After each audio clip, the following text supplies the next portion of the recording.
Discussion? None here. All those in favor say aye. Aye.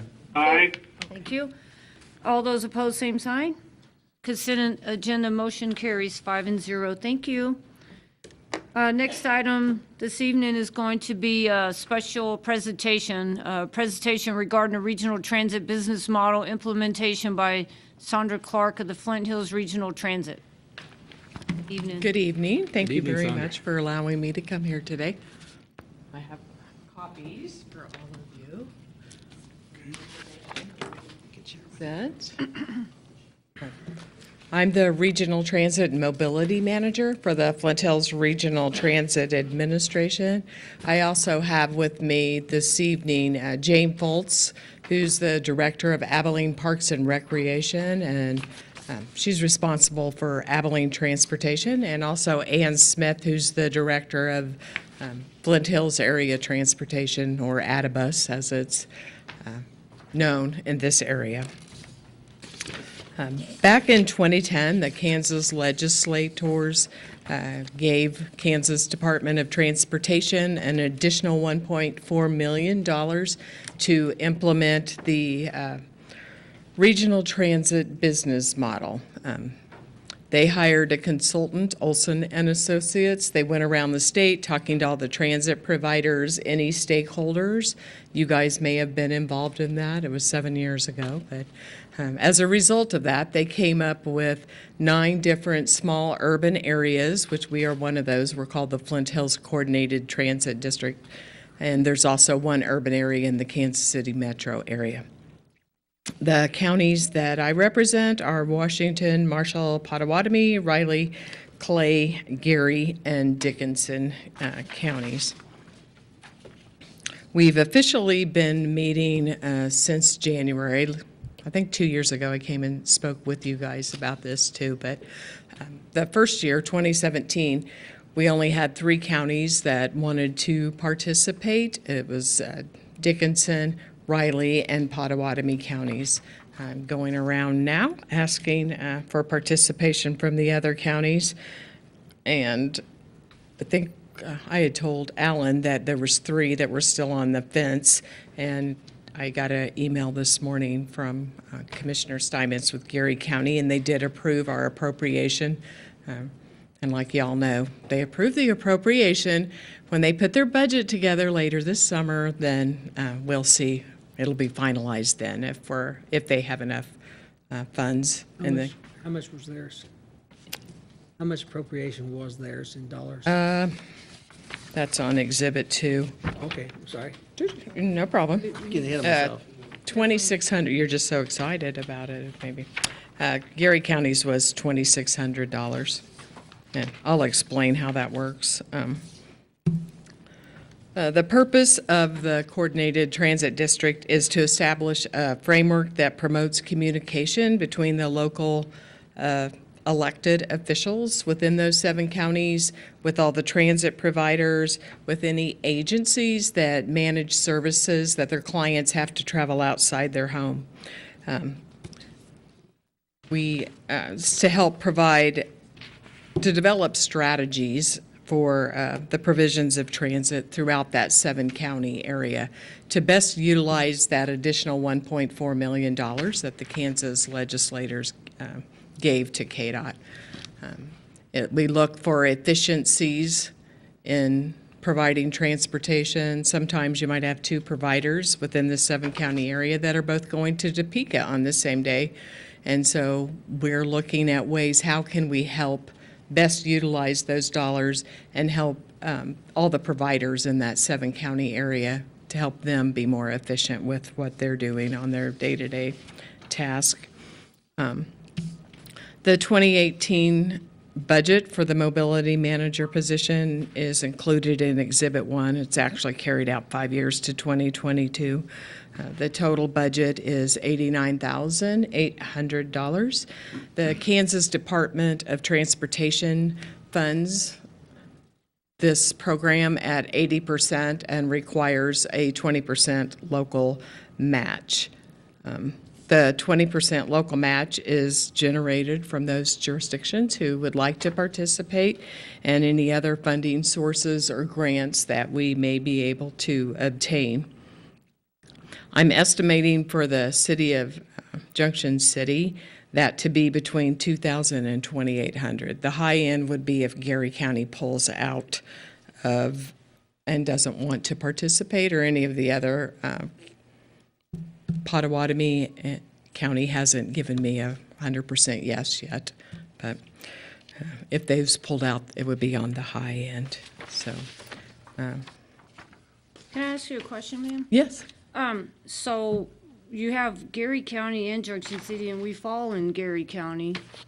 And then, like, there's Riley County and Manhattan. Is Manhattan going to? They will be asked eventually. Yeah. We started out eventually, that we haven't asked them yet, but they are on the list to be asked. Because the only city I see is like our city. I don't see other Right, cities listed under the other counties. Right, we just started out with the counties. That's how the KDOT's business model suggested. Start with the counties, then move and invite the cities to be a part of that, because transportation is important to the cities and the counties, both. So the next step will be for me to go out to all of the cities within this 7-county area to see if they would like to participate. And that's to get that 20% local match from everybody, all of them? I'll talk about that on Exhibit 2. Okay. Shows how the match is distributed. When we first started, the transit providers in this 7-county area, we put together a couple of different scenarios how we could distribute the local match, and we came up with this option. We take 25% off the top, and that's evenly distributed amongst all of the counties or cities that would like to participate in this program. And then the remaining amount is based upon your population compared to the total population of all of the cities and counties participating in the program. So on the back of Exhibit 2, it shows in 17, we only, like I said earlier, we only had Dickinson, Pottawatomie, and Riley County participating. And hopefully this year we will have all the counties except Marshall County has elected not to participate this year. So, and as we go about each year to year, we'll be adding hopefully more cities, and more social service agencies can also be a part of this. Anybody whose clients or has a concern or an interest in transit can serve on the board. And as you add more counties and cities to it, does that, it brings down the full contribution match, brings it down for Yes, each city? yes, it would bring down the total contribution. I've also have applied for some grants, and one of them we were denied because we do not have the full participation of all the counties and cities in this area. And the other one we should hear back at the end of July.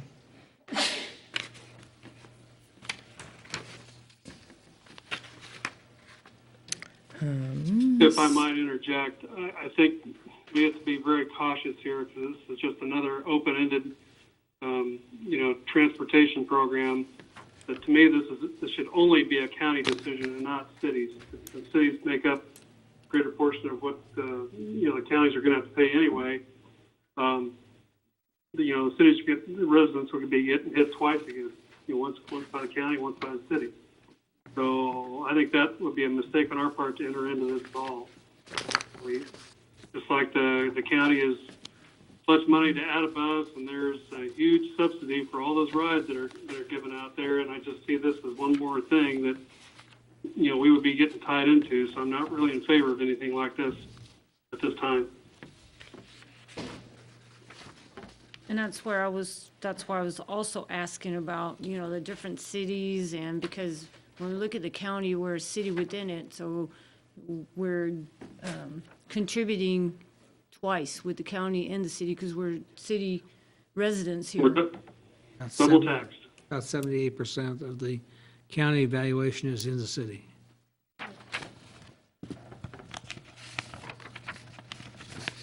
How does this tie in with the Flint Hills Regional Transit Authority? The Flint Hills Regional Transit Administration? Yes. Yeah, this is not an authority. The Flint Hills Regional Transit Administration was created in 2014. They became a board, and Commissioner Ryan sits on that board. And I'm the regional transit manager for the Flint Hills Regional Transit Administration.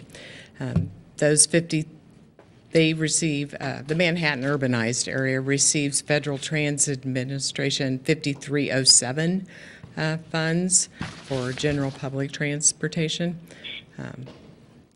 How the budget works for this is when this position was first developed, I'm the first one in it.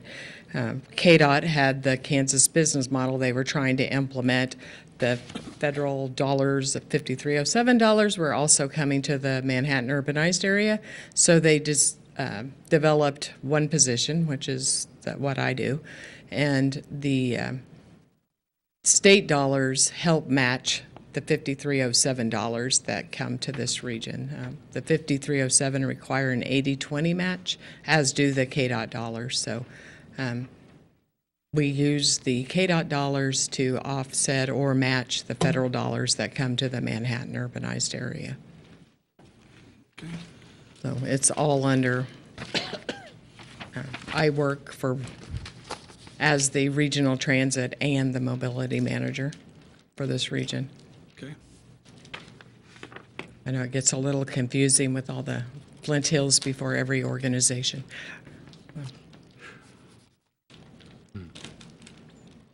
Okay, and Exhibit 4 just shows some of the activities that we have completed. Like I said, the board just started meeting January 1st of this year. We're still an interim board.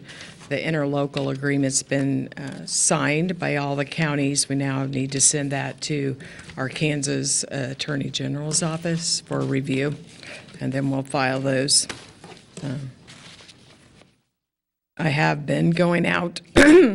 Part of my responsibilities is doing needs assessments and to see what the residents of the counties, what their actual needs are. We all know that there's gaps in transportation. I've been out in Dickinson County doing quite a bit of work. There's two providers out there, Jane Volz with Abilene Transportation and then Harrington Transportation. So Abilene Transportation covers a 6-mile radius, and Harrington just stays within the city limits of Harrington. So we know there's lots of gaps in Dickinson County. So we're working this board will help try to figure out what can we do in Dickinson County to help those residents. Do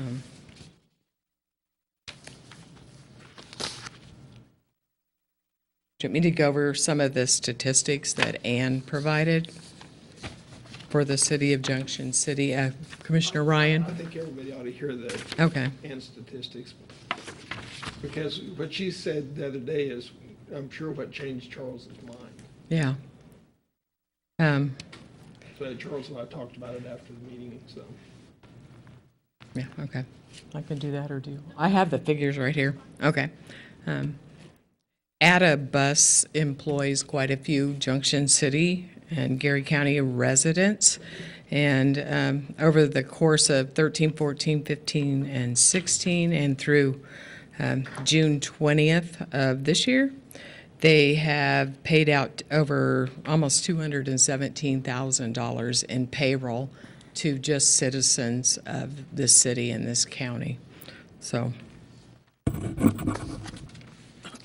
and then the vendor list that Ann provided me for the vendors here in Junction City. Sorry, let me get to the last page. From July 1st of 13 through June 20th of 17, ATA Bus has used about 9 different vendors here in the Junction City area, and the total cost of those expenses have been about $178,000. And when you say they use 9 different vendors, in what capacity? Record services, the majority of the expenses are spent at Casey's General Store for fuel. Central National Bank, Champions Car Wash, Fred Zuck, Gross Record, Junction City Chamber, Junction City Public Works, and the Kansas Driver's License Bureau.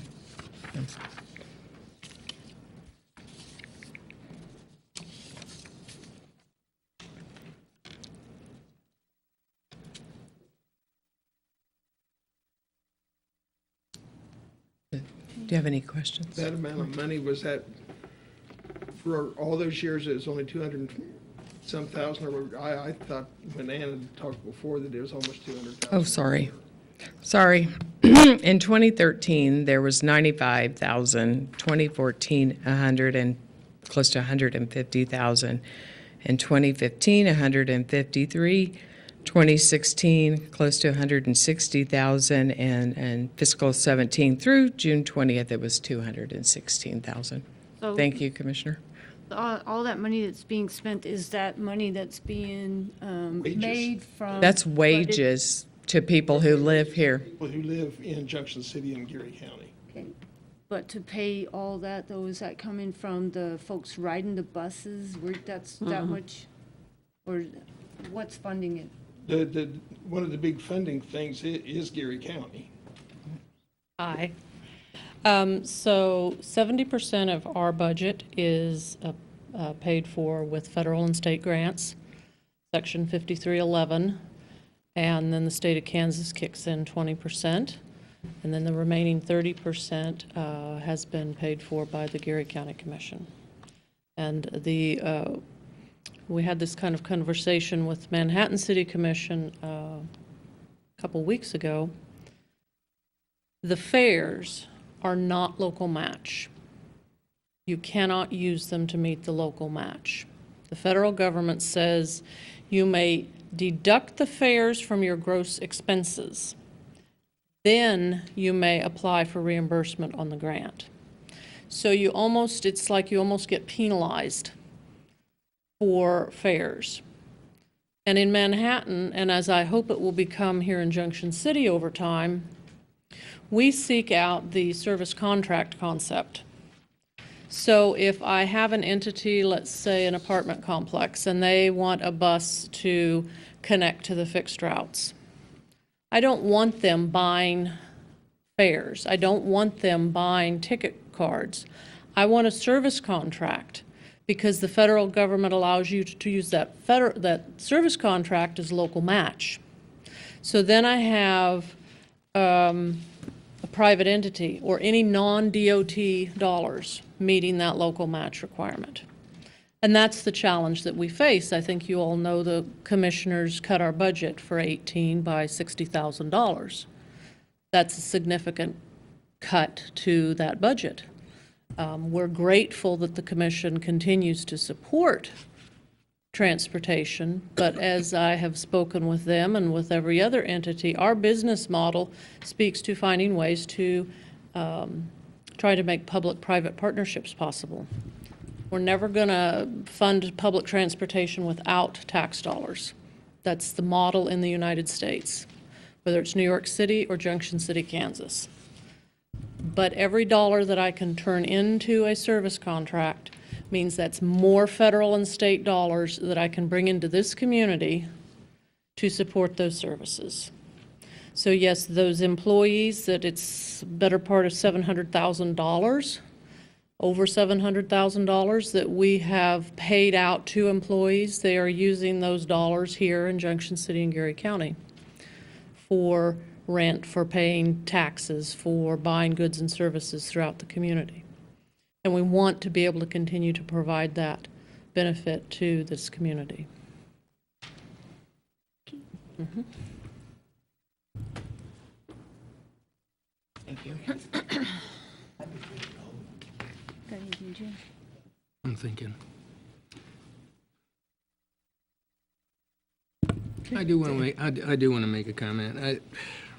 I'm listening, and I want to make sure I have both eyes open and both ears open. And I like what we do. I love the program. I like what it does. But I'm almost wondering, should we be at the table as far as for a provider, because it's a county program, and it doesn't show Manhattan, it doesn't show Wamego. And like I said, I love being there for the information, but that money, actually, the tax dollars come through the county, and we shouldn't be able to influence, because it actually should come from the county commission. We are just about 80% of the county, but I'm listening to fellow commissioners, and I'm trying to make sure I put this together. I want to make sure we still have this ATA program, because it does get people to food, it gets them to work, it gets them to appointments. The program's great. The funding's what's going to be the problem. And I'm not sure we can make it up. We can't make it up on this end. We're going to have to leave that to the county to make it up. Right, this is a totally separate thing from the services that Ann provides in that $60,000 cut Okay. that they received. This is to help implement regionalism and mobility management, just getting everybody to the table, counties, cities, any social service agencies. But we just started the first year and a half was just talking to the counties first. And then next we are coming to the cities to invite them to come to the table and help us with, sorry, good thing I didn't scream like I normally do when people walk up beside me. It could have been a okay. ghost. Well, just one thing I wanted to mention is our service on Fort Riley. It's very limited. It is. And one of the things that I perceive, hopefully, that Sandra may be able to help us with is breaking through and finding local resources to fund more services on post. They want it. Yes, they We've do. had a lot of meetings about it, but their issue's local match too. So I think that's one of the things that Sandra has the potential to assist with. Okay. We've also, in talking with Jane, there may be an opportunity to bring people from Abilene to Junction City to get on our shuttle to ride to Fort Riley. True. I thought that was already in existence, though, from one, like from here, if I need to go to Salina, I thought I could catch that, or to the airport, or, Not yet. no. Wamego works well. Yeah, we have services from here to Wamego, but we don't go any further west than Garrett County. I thought past meetings, we talked, I thought that's what was shared during some of that if, if someone needs to get to the airport in Kansas City, that there was a way to make all that happen.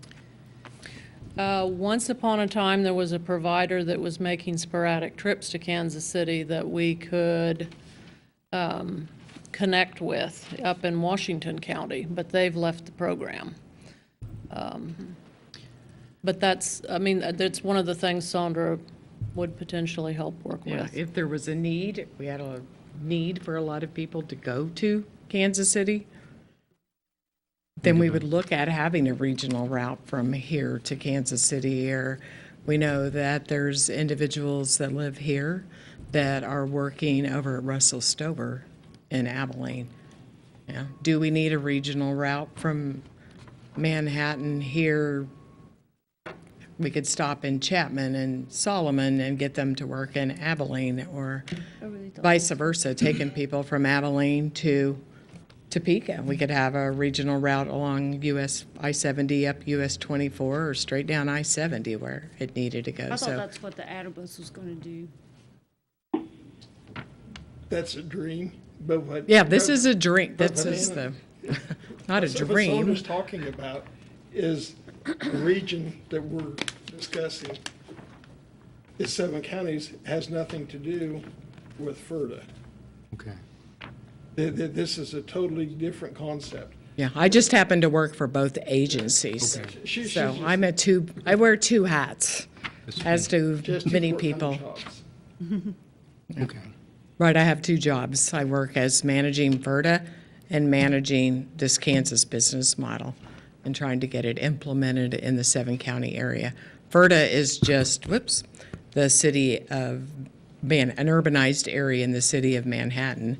And Junction City was asked to join that because eventually it may go, or you may have interest, and we want to hear what your input is regarding that. How many other state regional agencies are there. You're not the only. Mobility manager? Mobility. There's only 2 of us. I was the first one, and then there's a lady out in the Salina area. She has 10 counties, and she's been here about 8 or 9 months now. So Eventually, the state's idea is to have all the counties involved. that's correct. They're slow. It's a slow process. And start building it in order to so you can build a transportation model clear across the state. Yeah, right now it's just in the middle section of Kansas. We've talked to the individuals in northeast Kansas, and they're contemplating whether they want to hire a mobility manager or not. Okay. Do you know why Marshall and Washington left the program? Washington did not leave the program. The business model was set up to first go to all those counties that have a 5311 provider, which is general public transportation.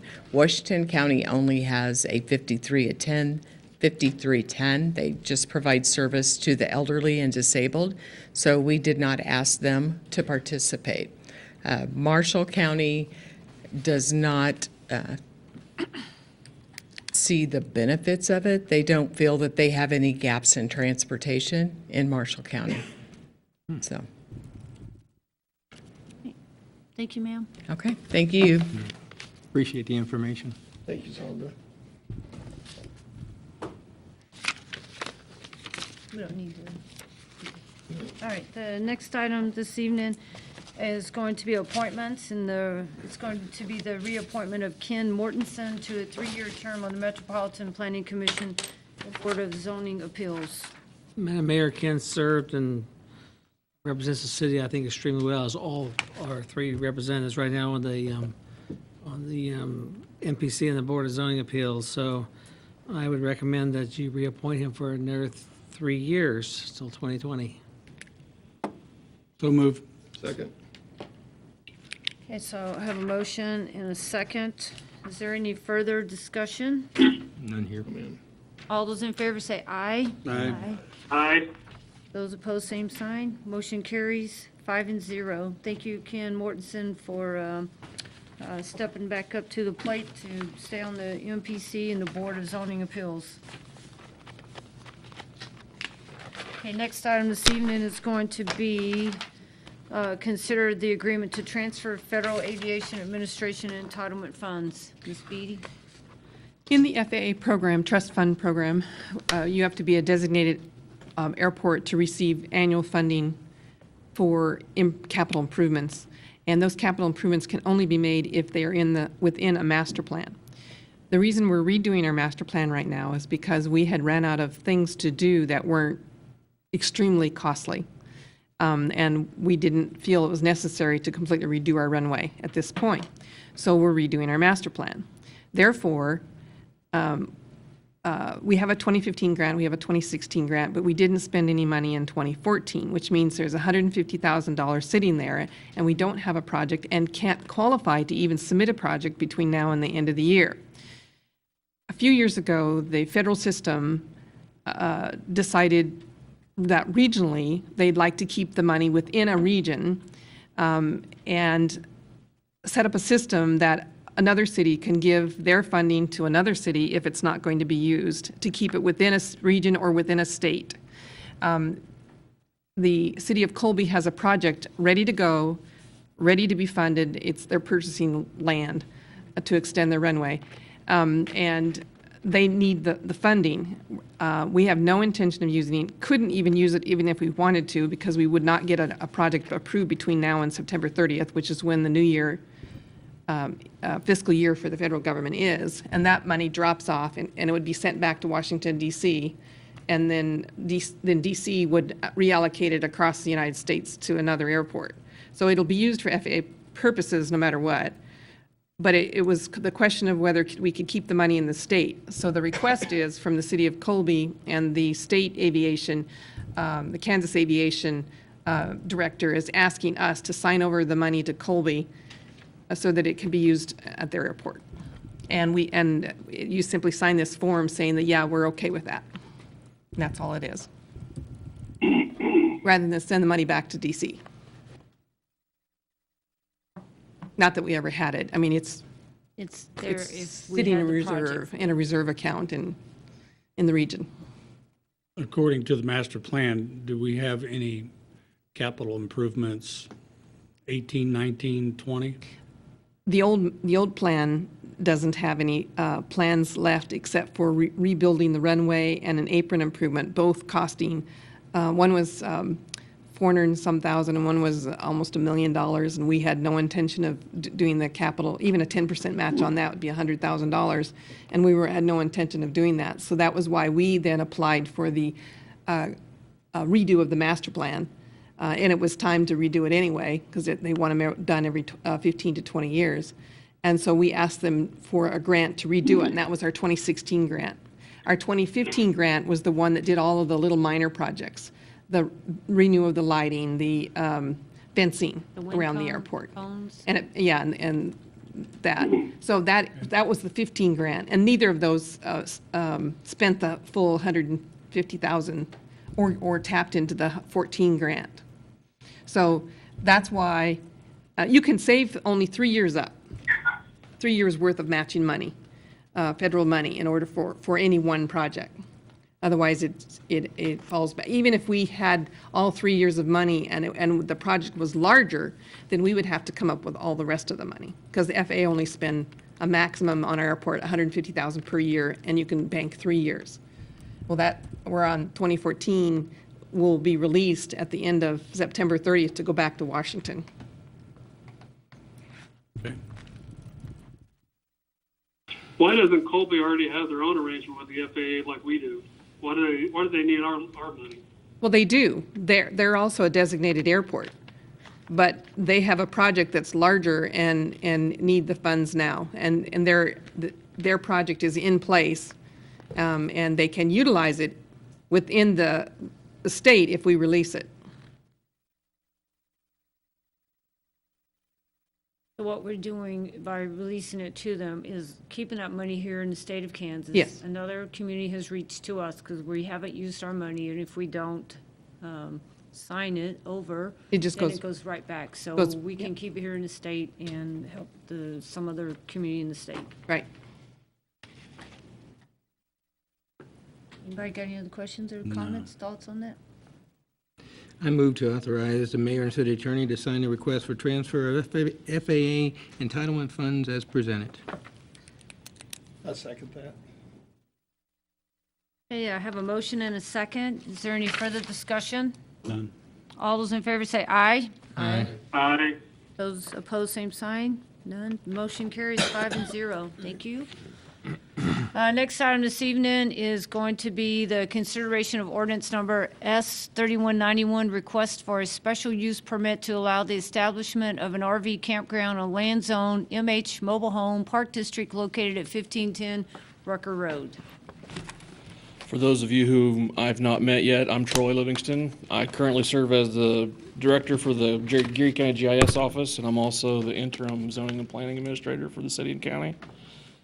I'm not quite the orator that you have probably grown accustomed to, so this is going to be succinct, and brevity is my strong point. So this request was made by Dawn Weeks on behalf of George Wright, the owner of the property at 1510 Rucker Road. I'm sure you guys, as longtime residents of Junction City, have known that that was a mobile home park, and over the course of the last several decades has fallen into really bad repair. The city's blight crew had blighted it several times, and finally it had gotten to the point where the owner recognized that those trailers were no longer habitable. They were to be demolished and removed, which left him with a vacant lot. That being said, his plan was to, knowing that new mobile homes to go back into a mobile home park are of a much greater size than what was currently there. There's a huge drainage ditch on the back side of that property on the east side. It doesn't allow for an 80-foot mobile home. No problem. He wanted to know if we could do a special use permit to allow an RV park to go in its place. This started back December of last year and has been tabled several times, several months due to various things, illness, weather. The owner is in poor health. He no longer lives in Junction City or Geary County. That being said, we presented this to the MPC in June. Mr. Weeks made the case and has the site plans drawn. They're not engineer grade yet, but it was sufficient to present to the MPC. Everybody was able to make their case. I know we had some concerns from Chief Breesy about putting an RV park in that part of town, and I'm sure he'll be able to speak to that in a minute. But after everything was said and done, the recommendation from the MPC was to approve a special use permit to allow this RV park in there in place of mobile homes. No special consideration? No special considerations. Mr. Solofsky, who's here, runs the Owl's Nest. I'm sure you are aware of that. The commission did express concerns about appearance of an RV park and commented that if it could be managed like the Owl's Nest and kept up and looked like the Owl's Nest, that they would be in favor of putting an RV park there. It was not written as a condition to the special use permit. It was just an expression. So we don't have any kind of ordinance. Obviously, there's a couple places around that are RV campgrounds somewhat, and over the course of the last couple months, some of those have been singled out as being a very eyesore. They are unsightly. And so my concern is that we wind up having the same thing off Rucker Road because we don't have any stipulations. We do have codes. Okay. In a Well, neighborhood. we have codes, but they're not being followed on Washington Street, right? I've been repeating to Mark to get through that. Okay. And Okay. I thought Rucker Road's more, it's a neighborhood versus like the one on Washington Street, it's like near the It's a whole. central business, yeah.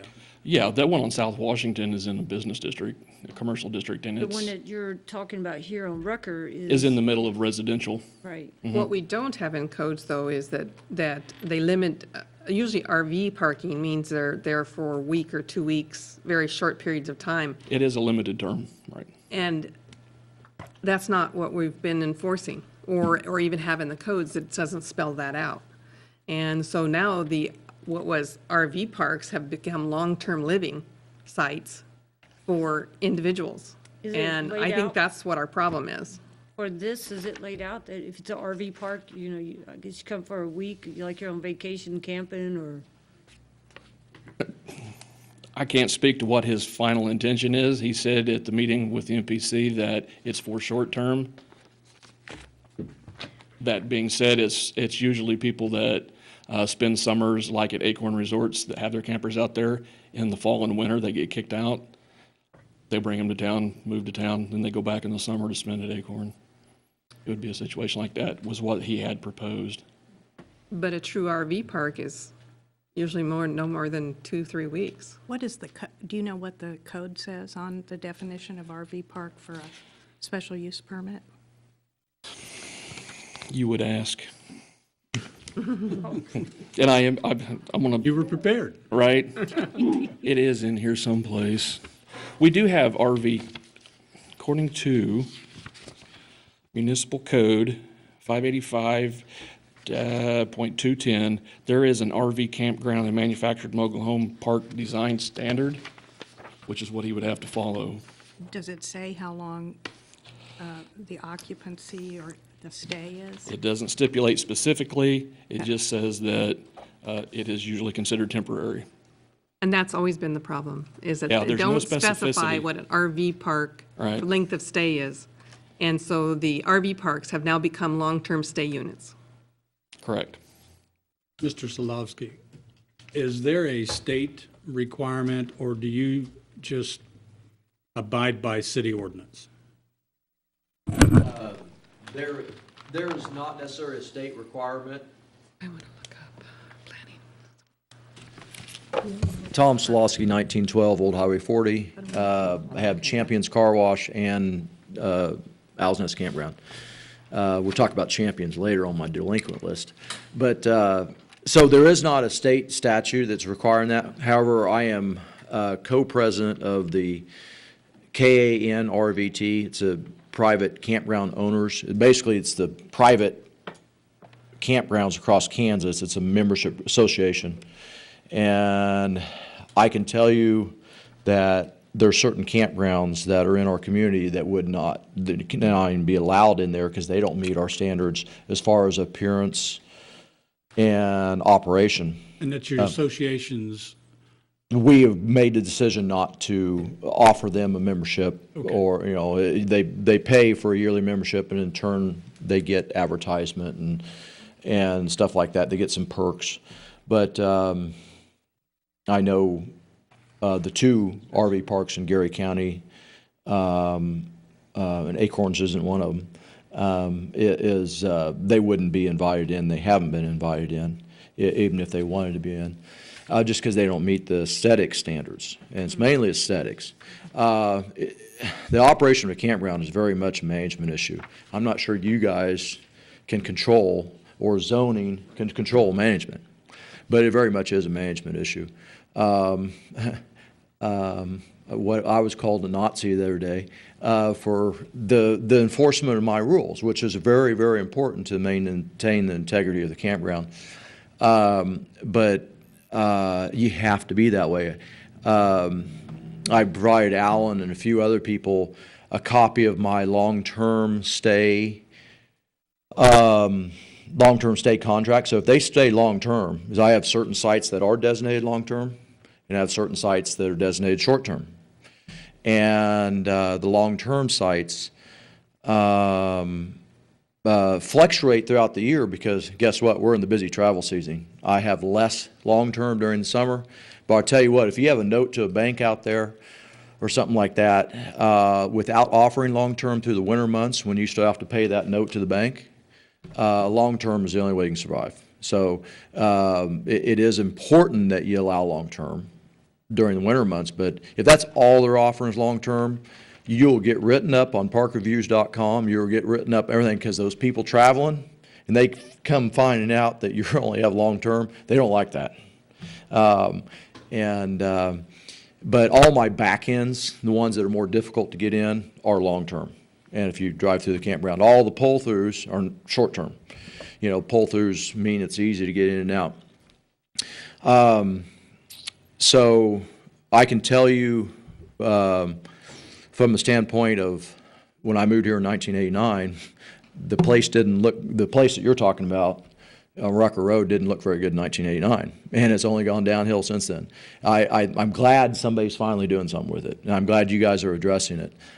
I keep trying to type. So I'm not sure if I answered your question, but if I didn't, ask a follow-up and or try to help. no, I just wanted to know whether there was a state regulation over RV campgrounds, and you've indicated that it's your association, you're self-policed.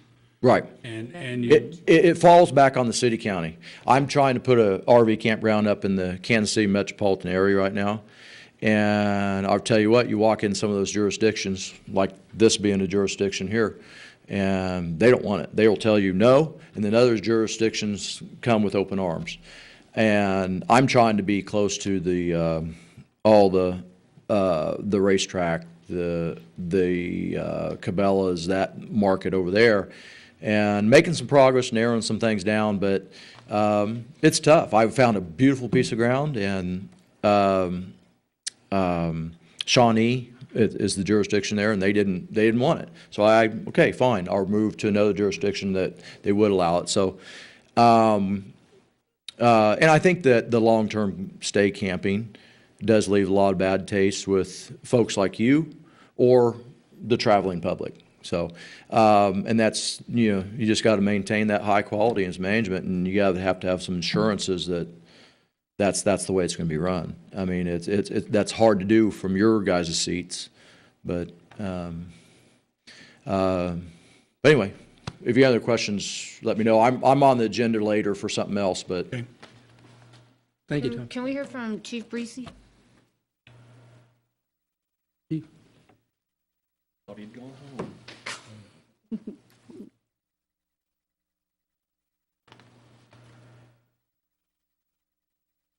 I'm trying to find this.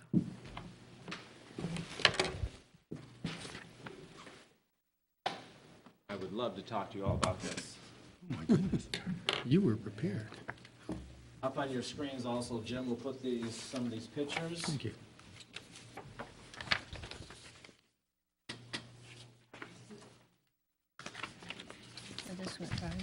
Commissioner Landis, you'll have to watch your TV to see it. Isn't it the one?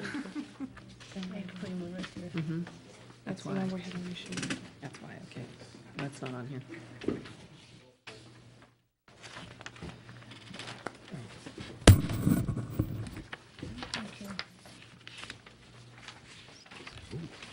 Thank you.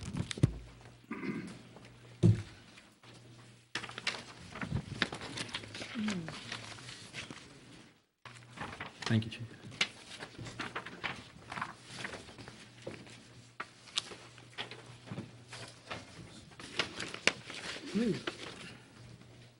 Laundry going on.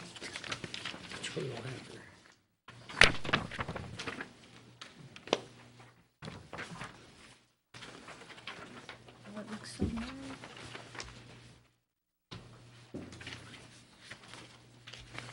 Madam Mayor and Commissioners, thank you for letting me come up here today. I first heard about planning on converting from a mobile home to an RV park on Rucker Road about 2 months ago. I put out an email to all my 73 employees and asked them if they had any concerns with this. And the ones that actually live in the Westwood area, Patriot Point, up in North Park, that walk with their children down Rucker Road or jog in that area, they were totally against it. My police officers, over the years, hey, Jim, that's upside down. Oh, never mind, it's not your problem, right? Whoever used the camera used it incorrectly, sir. Okay. We won't point it. Oh, can you stop them from? Yes, sir.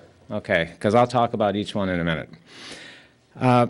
Over the last, I've lived in Junction City for 21 years as a law enforcement officer, and throughout those years, 1510 Rucker Road was an eyesore. It was a crime-infested problem.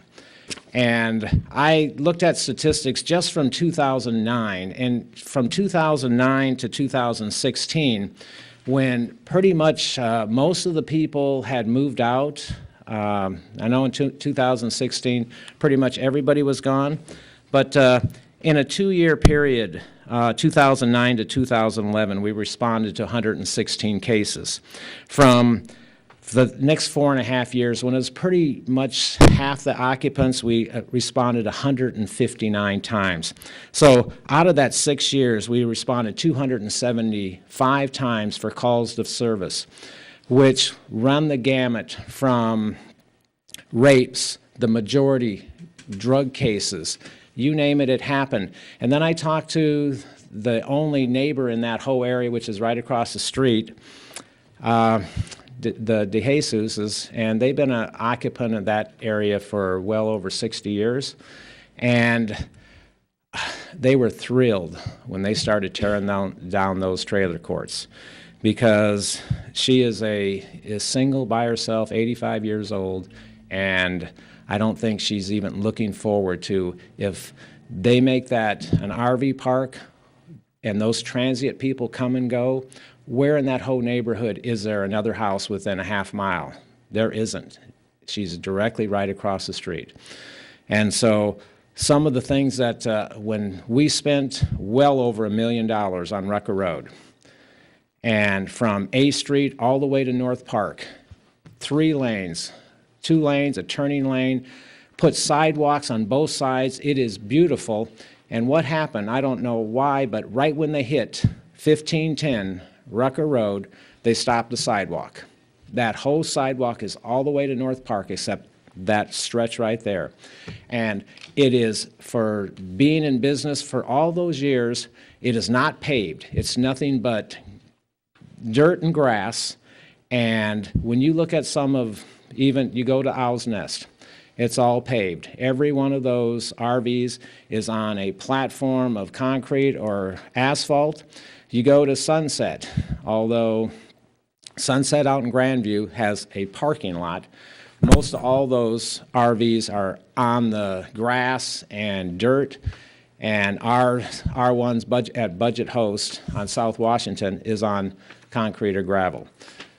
Up on your screen, it shows a picture of Sunset Hotel. And I talked to a police officer in Grandview the other day. He said to me, he says, you know, this is an eyesore. We know it's an eyesore.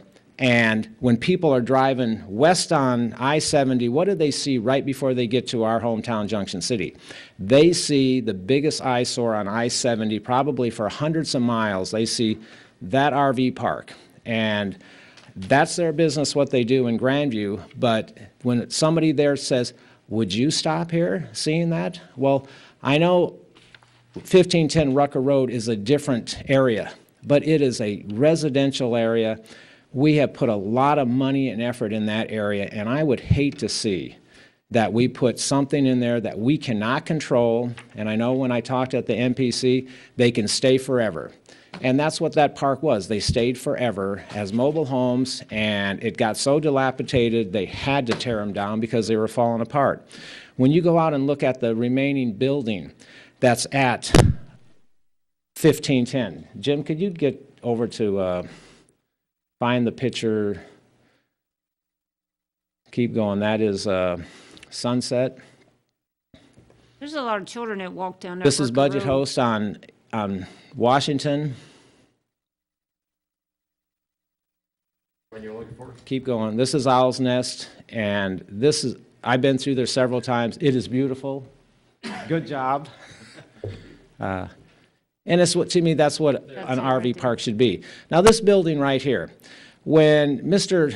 Weeks came up to speak about this at the MPC, he said that's going to be their restrooms. That top is caved in, if I had a picture of it, and there's no way in ever that could be made into a restaurant without tearing it all down. And since the 4+ weeks that he testified at MPC, they haven't touched that property. And he says, well, I'm cleaning it up. Well, to me, it's a blight right now. Continue, Jim. This is looking up and down. Right to the left is where the old mobile home park was. No sidewalk. Everywhere up and down Rucker Road is a sidewalk. This is I believe that this mobile home is probably slated for either the office or destruction. It is vacant right now.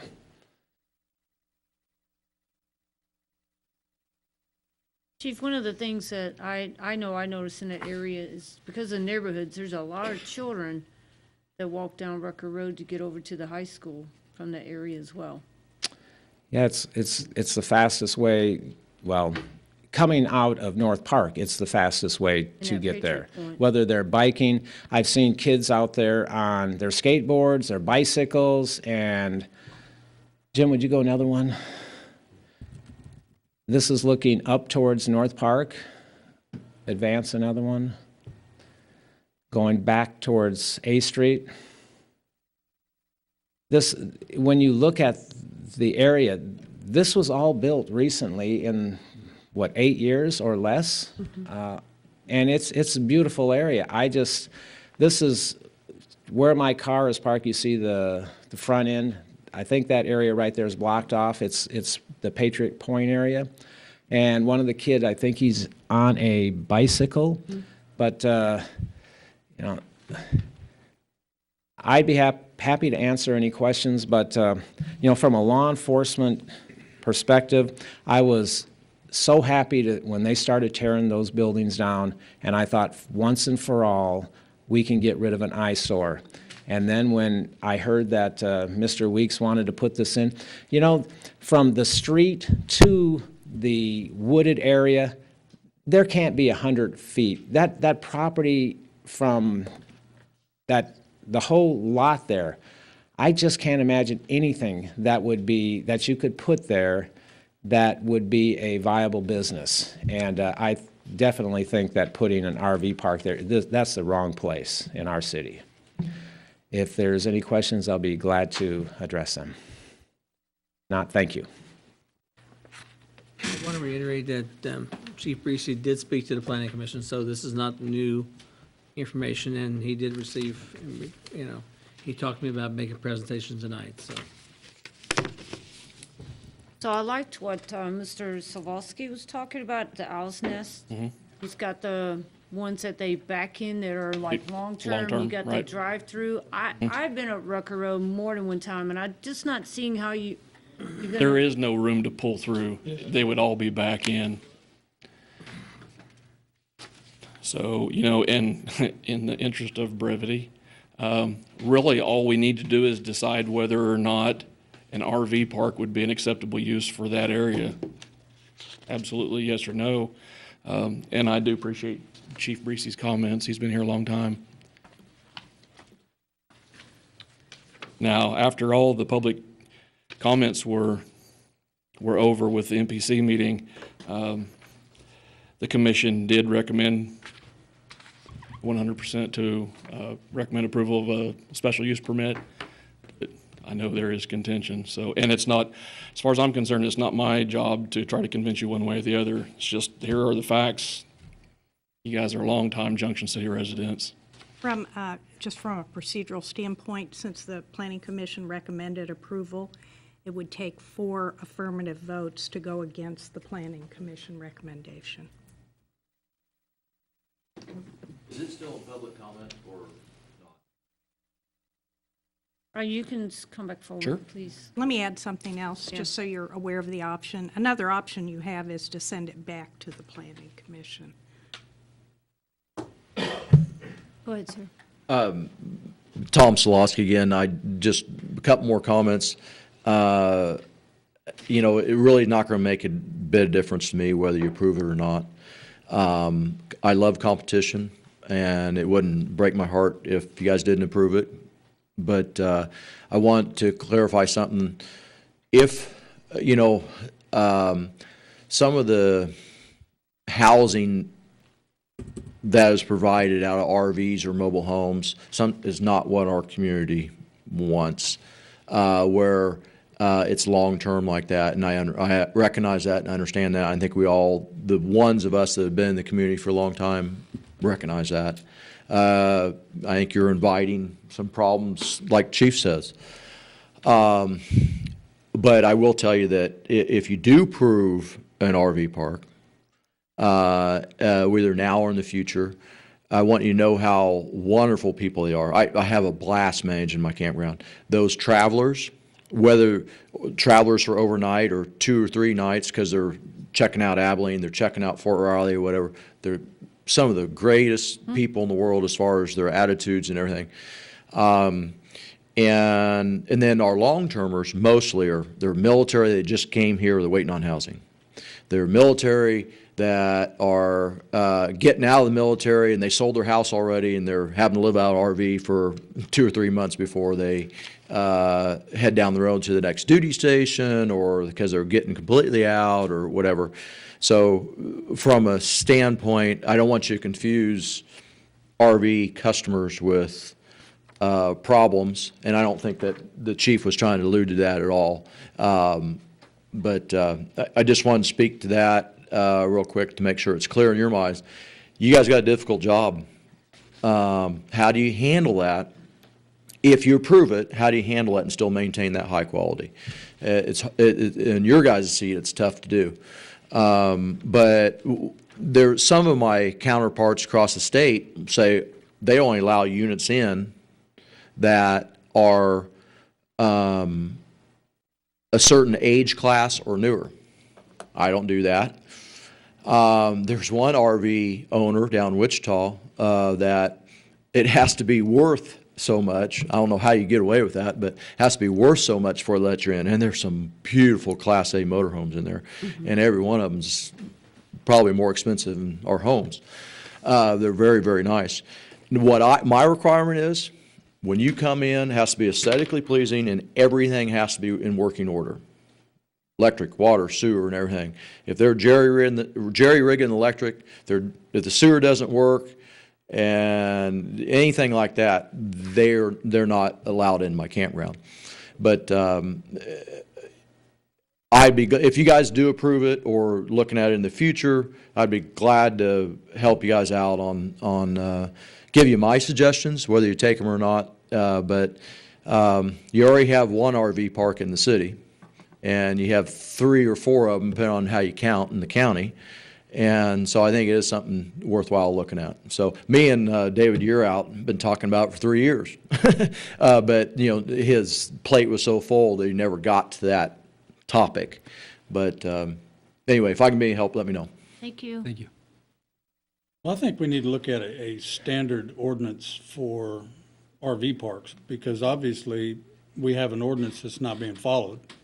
So we need to tighten that up and figure out what do we want to look like?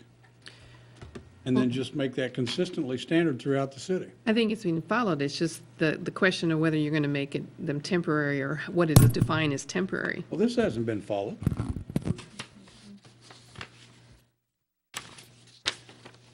I don't think, That plywood skirting wouldn't have been allowed on a trailer court in the past. I don't think that's being followed. That's not, is that in ours? That's, it says RV park, Budget post. budget post, The budget post, yeah. it says right under the sign, RV park. If we're gonna do anything, if we're gonna allow anything, then we need to have a set of standards to give to the individuals, to say, here's what you gotta do, here's what's gotta look like, this is what we're going to enforce. If you can't make that, then we can't go that way. Well, and you can also, if you want to add conditions to your your special use permit, which is extremely common.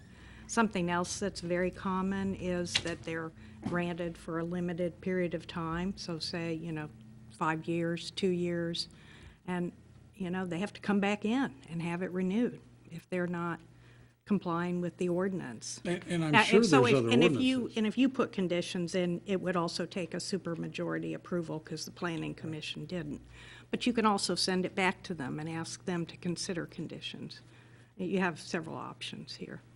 The standards are within the zoning code, so it would The RV park standards are design standards in the municipal code. There are no, it's a design standard. right, there are no management standards, even That would in, be- even in zoning. Engineering. But you could impose them. Codes, yeah. But you could impose them. Are you familiar with any other No, I RV parks? haven't looked at it. I can look at it and come back to you and, give you information. I know this can't be but- the first RV park that doesn't have some kind of requirements. Yeah.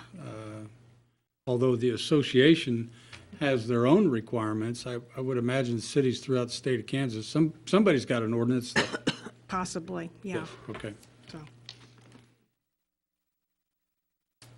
Vice Mayor Lance, you got any comment?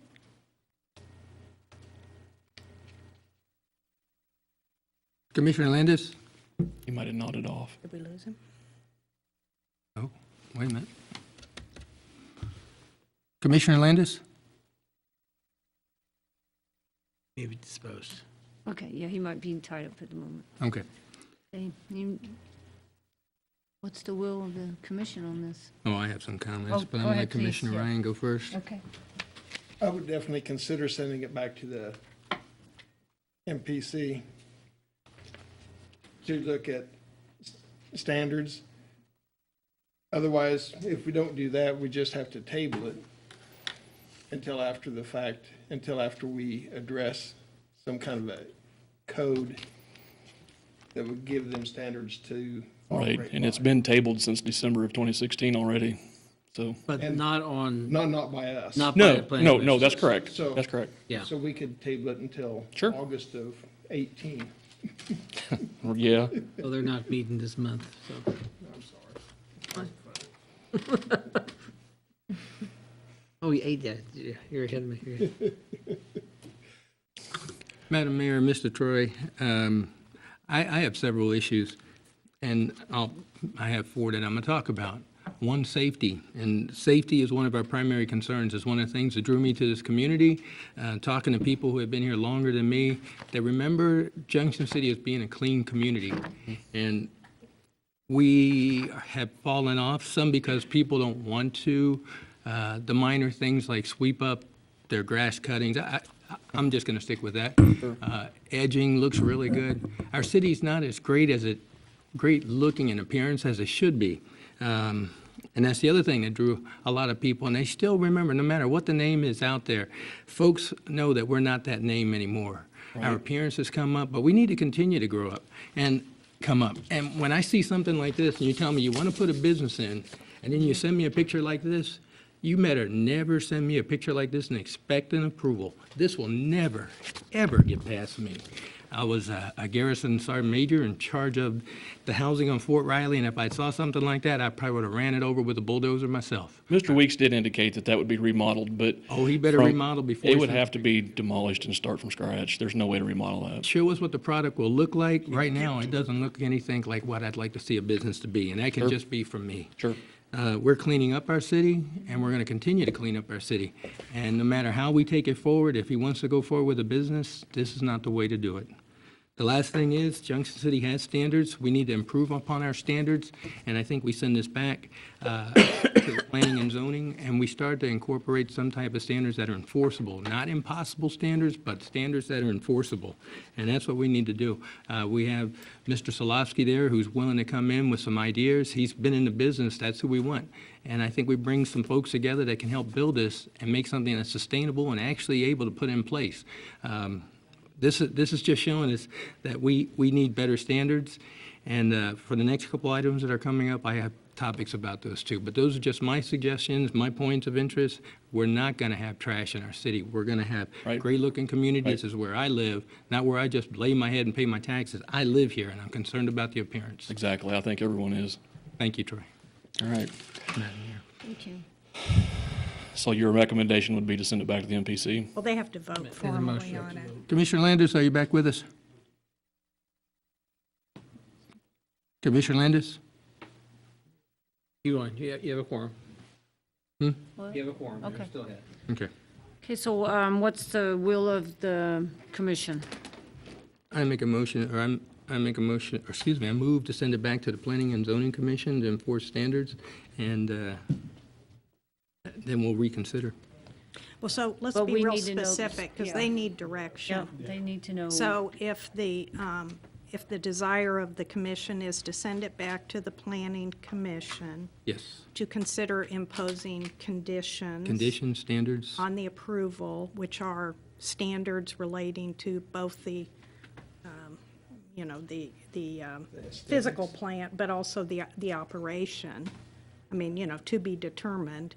And secondly, if you're recommending that they put a limit on the special use permit, I recommend that. That it not be granted indefinitely, but that there be a Yeah, time we need to put a limit on it, 3-year limit, and come back. If it's not happening, then it comes back and it's taken away, so. I say 3-year, but it doesn't have to be 3-year. It'd be 2 years. And something that I'd like them to look at is putting a time limit on what an extended stay would be. As Mr. Zwolski said, having extended stays during the wintertime is probably something pay the that is bills. going to make it survive or not. Yeah. And you don't want to take a survival tool away from them, but I don't want somebody camping out there for 9 months at a time either. No. But you, in part of your standards, could say only a X percent of your lots, Could of your be numbered extended lots can stay. be extended Sure. stay. And an extended stay could not be more than 4 or 5 months, or you could probably even put something like that in there. November No. through February, Well, that would be something the MPC could consider and Right. obviously get set up and bring back again. So to put that motion together again, Well, before you do that, though, as Commissioner Sands spoke, safety is always a big issue. Sure. And I've camped before in my life, and my children have stayed at a campground when my husband and I was deployed and everything with my father-in-law, and just listening to the Owl's Nest and how their campground is set up where you can pull in, you can back in. I just hope that what I would want to see also, though, is a plan. I mean, there's some stuff in here, Sure. but more of, I want it to look nice. A design plan. And design, I want it Exactly. to look nice, have nice landscape, and, if a sidewalk needs to be in there, we need to, it's gotta be appealing, and, Right. Currently, there's no landscaping ordinances that I'm aware of in the city, certainly not from a zoning perspective. Which you can do as a conditional, right? As a condition. Unconditionally, yeah, Sure. yes. They can put that on as a condition. And the sidewalk with the redevelopment of any land, they're required to put the sidewalk in. Was there not a sidewalk on the west side of the road? On the west side there is, on the Okay. east side there wasn't. Okay. Sure. It could be required on both sides. Oh, absolutely. Right.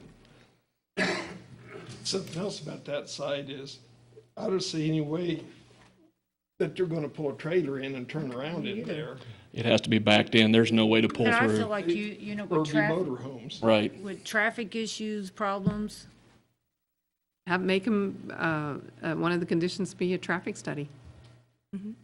There's 8 acres there, and what he's looking at is 2 acres of usable land for RV. Right. Is the other 6 backed up against rock? The other 6 is back to the east where that huge ravine cuts through the backside of that property, which he has indicated a willingness to fence off. Yeah. Whether that would do any good or not.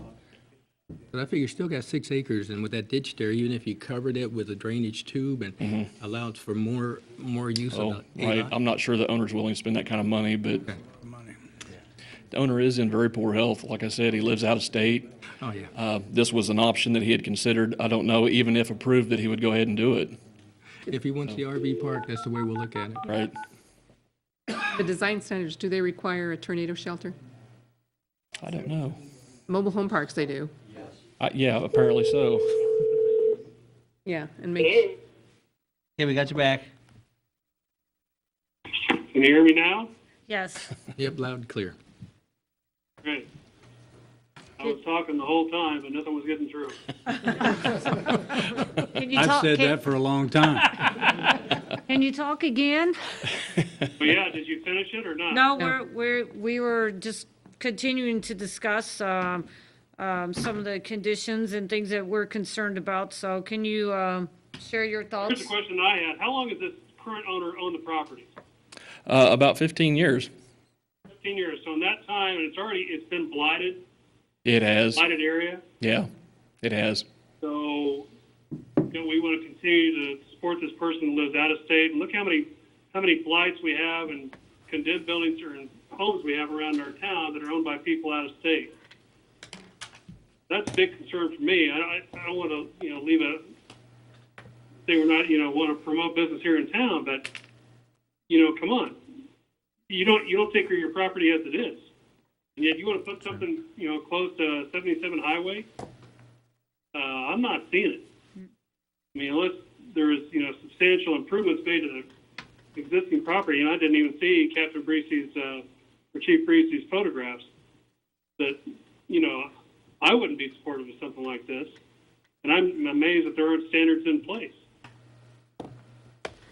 So that's my 2 cents. Thank you.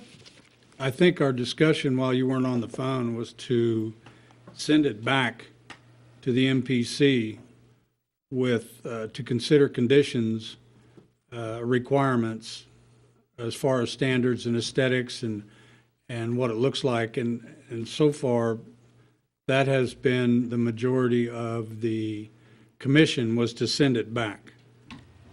I mean, there should be a logbook of how long somebody is staying there, and they can't stay past, X number of days or whatever. Yeah, that, Pat, and also consideration to granting the special use permit only for a certain number of years so that they have to come back in and ask for renewal if they want to continue to use it for that purpose, which, gives you leverage to say no because you're not complying with the conditions. And I think we can make that a short amount of time, too. Yeah, If it I ever mean, comes back to I you. think you'd probably want to make it at least a couple of years, if not, 3, because by the time it was done, you'd be probably 6 months into it. But that's not uncommon, to put limits on special use permits, time limits.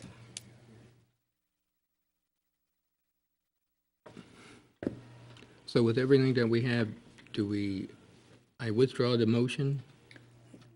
And do we restate it, or we just send it back? Are you getting the motion? Are you getting most of these Motion to conditions? send it back started and then. with these, with recommended. I think I got it. asking them to Consider reconsider, these ideas.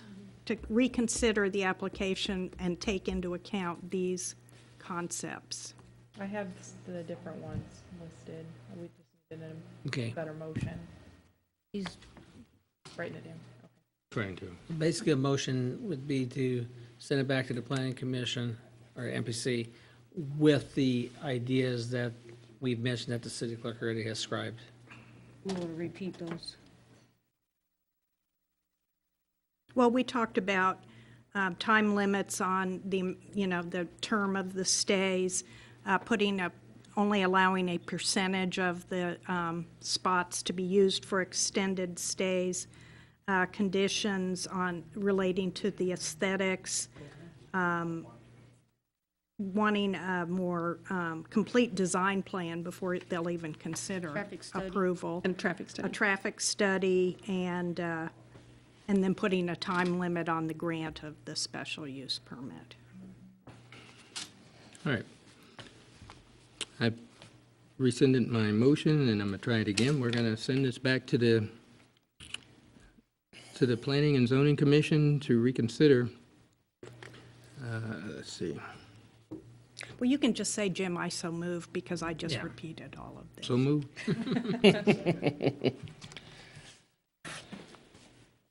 Let's have a roll call. I have a motion and a second, It's not a roll Roll call. so we don't do, okay. No, only we, Is there any further discussion? Nothing here. All those in favor say aye. Aye. Aye. Those opposed, same sign. So passes to send it So back. we can quit beating that dead horse. Thank Oh, you. yeah, we're going to shoot him. That was a good Yeah, discussion. we've only got 3 more to get through, and they're about an hour and a half apiece, so. All right, the next item on the agenda this evening is going to be the consideration of ordinance number S 3192, request for a special use permit to allow the establishment of an adult daycare and educational training center on land zoned CG General Commercial District located at 810 to 828 Grant Avenue. Madam Mayor, Commissioners, since there was error on this page, move to the agenda packet, correct the page that was laying in front of you tonight. Okay. All right, that being said, this request was by Megan Yu on behalf of her parents. They own the property there on Grant Avenue. It used to be the Seoul Korean restaurant. It is now a Korean restaurant as well, and Korean grocery. She is in favor of trying to make more efficient use of the property that her parents own. There is also a vacant building on that property. She had multiple ideas about enhancing the property to generate a little bit of, to jumpstart economic activity along Grant Avenue. As we all know, Grant Avenue has sort of died off in the past several years. The two of the easiest and most simple to implement, especially with a special use permit, is an adult daycare and an educational training center that she described as more of entrepreneurial training for soldiers that are getting out of the Army, that have some ideas to develop economics, anything to get their own business started. They may not be familiar with how to do that. She has a PhD in, whatever it was. Anyway, she has several businesses, and that's how she got her start. She went to one of these training centers and then went on to school. She also owns an adult daycare in the state of Arizona. She presented this to the MPC. By regulation, that is commercial property, and child daycare would be a permitted use. So we didn't think it would be much of a stretch to do adult daycare. It would be on a daily basis. There would be no overnight stays, no long-term. It wouldn't be an assisted living facility. It would be strictly an adult daycare. Family members have, loved ones that are suffering from dementia. They still have to work during the day. They need someone to help take care of them. It would be a situation like that. But she made a very compelling case for the special use permit for both of those as a way to jumpstart economic activity up and down Grant Avenue. Compelling enough that the Planning Commission agreed unanimously to recommend approval of a special use permit for that. She would also like to keep the grocery and the restaurant as it is now. and keep that in place. So, again, brevity. Do we have any questions? I'll tell you, when I was reading it, it sounds like she has a plan. She's been successful in 2 other states and wants to try to do something with her hometown. She has. And her parents, she grew up in Junction City. She's originally from Junction City. Her parents have owned that property for a good number of years. She's really trying to get some development up and down Grand Avenue. Because we're always talking, how can we get the Yep. folks here that live here and go to school here and then they Exactly. go away and they don't come back? Right. This is one that wants to come And she back. wants to come back desperately. Or at least invest back into her Absolutely. community. Yeah. She's very passionate. I thought Yes. this was pretty good, and she sounded like she had a plan. Yeah, she made a very compelling argument. The rentals that she's talking about on this, this one schematic or this one graph, That was, proposed rentals, that was just another proposal that she had thought of, perhaps further down the road, maybe. like for storage or something? Yes. This special use permit, if approved, would be strictly for the daycare and the training center. Is she, and those are buildings that's going to have to be built? The training center could go in the vacant building that's there now. It would require some renovation. It's on the east side of the property. But as far as the daycare, that would be a new building, yes. Sounds good. Thank you. Now, that is in a flood zone, and she's aware of that. So there would have to be some work done, especially if there was any renovation done to the existing building that would have to meet FEMA standards, as well as a new building would have to meet FEMA standards, so.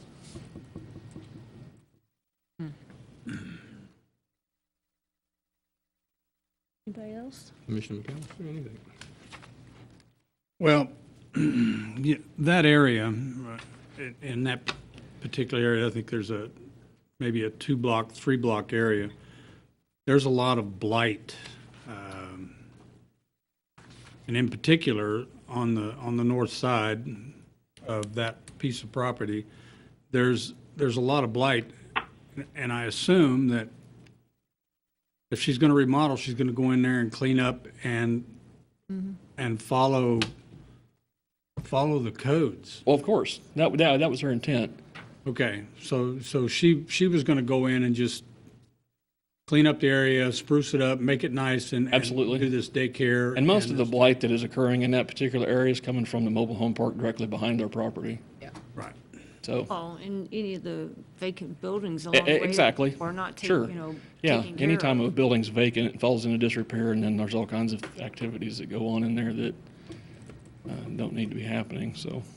But yeah, she is aware of the need to follow building codes, and she would have everything brought up to grade, and new construction would certainly follow building codes, as would the renovation. Okay.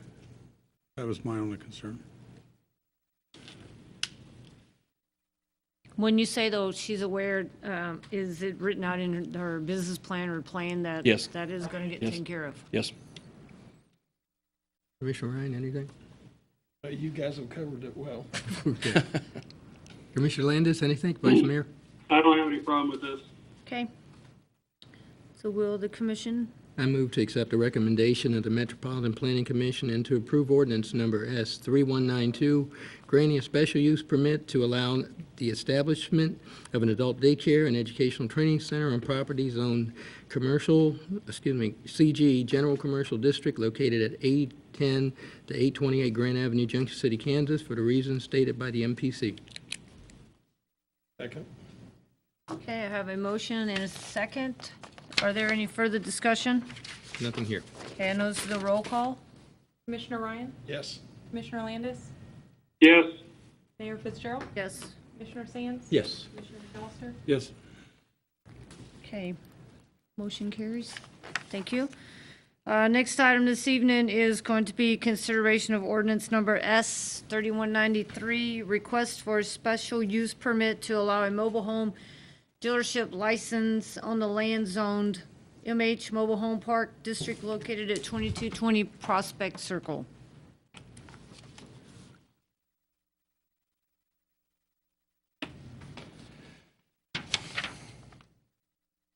This request was made by Drenda Rivera on behalf of Meadowlark JC Mobile Home Park LLC. And really what this special use permit would allow would be for the zoning administrator to sign off on the paperwork that goes to the state that would allow a mobile home dealership license. Planning Commission stipulated that they would be in favor of that, provided that there is not a mobile home sales lot set up there, and it's not their intent. Their intention was to replace the old and dilapidated mobile homes that are there currently, excuse me, with new mobile homes that would meet all the design standards for mobile home parks in the city of Junction City, and to offer them for sale to new residents. They do have several mobile home parks throughout the state, and this is an approach that they have taken and been successful with to rejuvenate and reclaim those mobile home parks and turn them into something a little better than what they are currently. Again, unanimous, the MPC voted to approve that, so they saw absolutely no problem with it.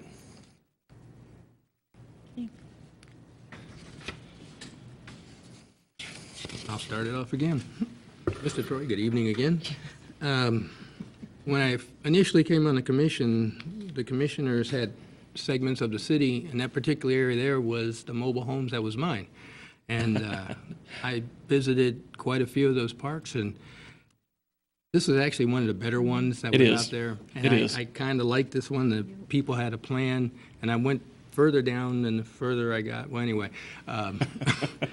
there's some, and I like what the idea is, but as I kept reading and I went back and reread it again, they want to bring newer model mobile homes in. Yes. But are the residents there, are they understanding that it's like, is it a trade-in, or your home is to the point where you need to be evicted? Any of the or mobile crushed? homes that are there, I'm sorry to interrupt, any mobile homes that are there currently can stay until they're deemed unusable. Then they have to be replaced according to code by anything 1994 or newer. Okay, so that's what it is, 1994 or newer? Mm-hmm. So we can probably go down the road there, and there's probably quite a few that are 1994 or older, right? I'm sure there are several in the park that are older. Go back out that But way. until they're replaced, they can stay, obviously. But this is just the ones that they know are in really sad shape. The owners of the park want to get rid of those, bring in newer mobile homes, and offer those for sale. Yeah, because some of them have chain link fences, they really Oh, look sure, good. they've really done a nice job. They keep their yards up, and they take a little bit of pride in ownership. And as long as they're willing to put money into it, that's what one of the other parks wasn't doing. Right. And had holes as big as my car driving in, and it was And some of those other parks, those are mainly rentals. This particular park, there's a lot of ownership, private ownership. So, Exactly. and it shows. I'd like this, and I want to also maintain the same standards. We don't want to go down, we want to go up. Exactly. So now that I know about the 1994, that's a good deal, I like that. Yeah. Thank you. Yep, that's in the current code. Thank you, The, Mr. Troy. Picture that's shows a lot of empty lots as well. Is this a current picture that's in here? Yep. So it'll likely be filling in those Uh, empty. They will. I can't speak to what extent they're going to fill those. I'm sure they're not going to go out and buy 75 brand-new mobile homes and put in there, but I think as they can and economically can afford it, that's what they're going to do. Because obviously they would like 100% capacity. And like Commissioner Sands said, I've driven through there before, and it is a pretty nice trailer park. It is. I think it's probably the nicest one in town. I've driven them all. Yeah. Would it be prudent to put a time limit on this as well? Special use? It probably would. If you had a 3-year time limit, you'd know how that, over a period of time, you'd know how that operation was working. And if it just wasn't working out, we could Right. revisit it after the Right. 3rd year. And I think that mobile home dealership license that's authorized through the state is an annual renewal, so. They might not renew. So if you decided to approve it, adding the condition that it's, or the limit, that it's only approved for 3 years, then it would take a supermajority of 4 votes to make that change. Okay. I just think it's in our best interest to have some leverage to make sure things were carried out in a prudent manner. Commissioner Ryan? I don't see a problem with giving them 3 years to see how it works. I like that idea, too. Vice Mayor, anything? Sounds like this will be a major improvement, which I'm all for. Yes. So, definitely yes. Thank you, Vice Mayor. Thank you. Let's see here. You gonna try it again? I'm going to try it again. already crashed and burned this weekend. Okay. I got the evidence here.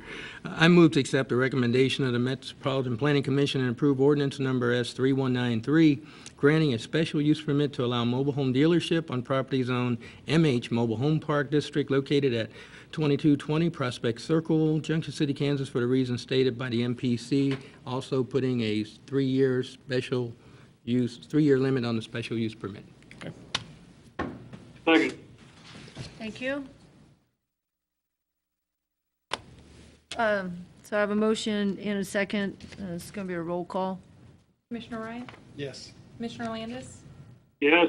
Mayor Fitzgerald? Yes. Commissioner Sands? Yes. Commissioner McAllister? Yes. Okay, motion carries. Thank you.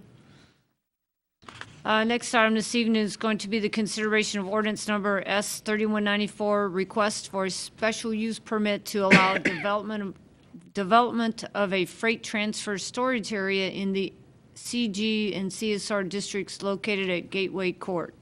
All right, this is the last one.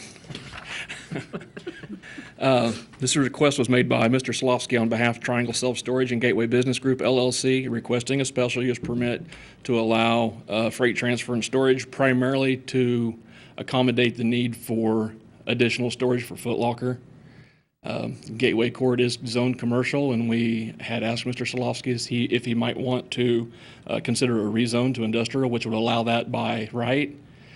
He indicated he would prefer not to do that at this time, but try to pursue a special use permit. He has included design plans, and although his initial thought was to do just the 2 lots to the west, he has now included the lots on the east side of Gateway Court, so all four lots would be considered, the 2 to the east for future use. It is, even though it's zoned commercial, it's right next to an industrial zone.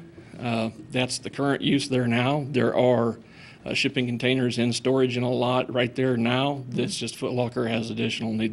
They're full. There's no other residential areas around there that would be considered, it wouldn't be an issue with any of those. That being said, all the public comments that were made, Mr. Solofsky did present to the Planning Commission a compelling argument, and they agreed that that would be an acceptable use, certainly, for that property. I drove down that way on my way here. I had to find it. It was that. Oh, you don't know where Gateway Court's at? Do now. It's near the Owl's Nest. Yes, it is. Car wash. Yeah. Right? So when you turn down, you're just going to be, It's the first 2 sets of lots on either side of the street. There's the self-storage at the end, at the cul-de-sac, right?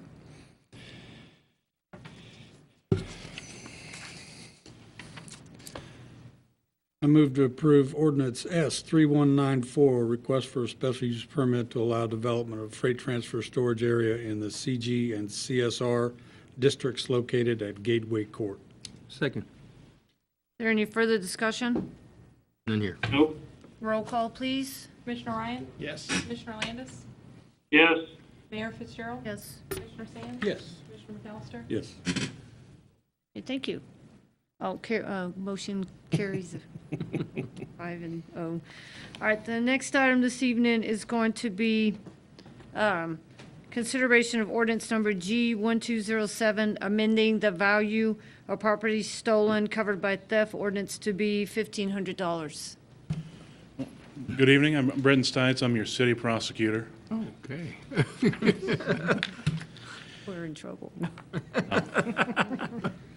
I don't have any complaints against you. I'm used to being here and dealing with other things, so.